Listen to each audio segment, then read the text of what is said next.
when you get in that point where you're really just like, oh, you're writing and rewriting and rewriting the same thing over and over again, you just never feel like you're done.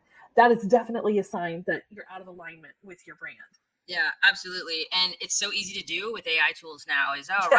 right, rewrite. Oh, do it again. Do it with, make it funny, make it this, make it that. And it's so easy to do that. But when you know what your brand personality is and you know what your messaging is supposed to be, you don't need to spend hours rewriting and recrafting. You just need to stick with what you know is your brand, is your Yeah. personality, and move forward with that.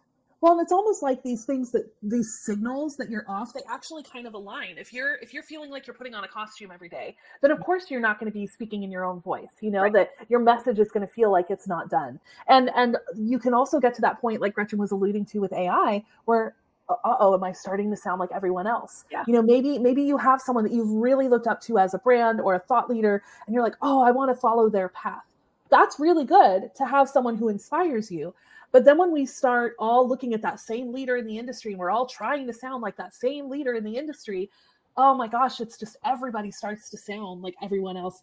I think I saw this happen a lot, I would say, in like the 20 late like 2019 era, 2017 to 2019, with Marie Forleo. I mean, she's phenomenal. And every client who came to us, it didn't matter what industry they were in, oh, I just want to be like Marie Forleo. And we're like, she's great, but she's her. That's why she's so great, because she just shows up as who she is. She knows kind of the heartbeat of her brand and how to show up real and as herself, and that's why she was so distinctive in her industry, because she didn't sound like everyone else. So Yeah. that's definitely something to be cautious of. So you're not looking up to someone so much that you're parroting them, because then you're not actually original anymore.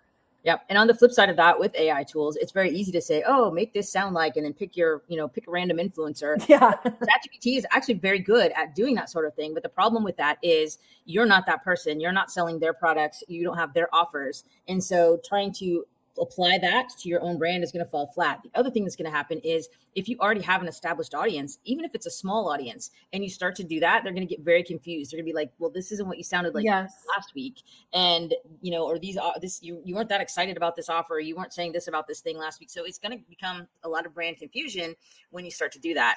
And people lose trust with a brand when that happens. I mean, I can count like specific instances where I didn't move forward with a purchase that I was like pre-prepared to make a significant purchase, because what this person was saying from stage didn't sound like what they were saying in their content on their website, and it was all over the place. And I'm like, okay, well, are you really going to be able to deliver on what you're saying then?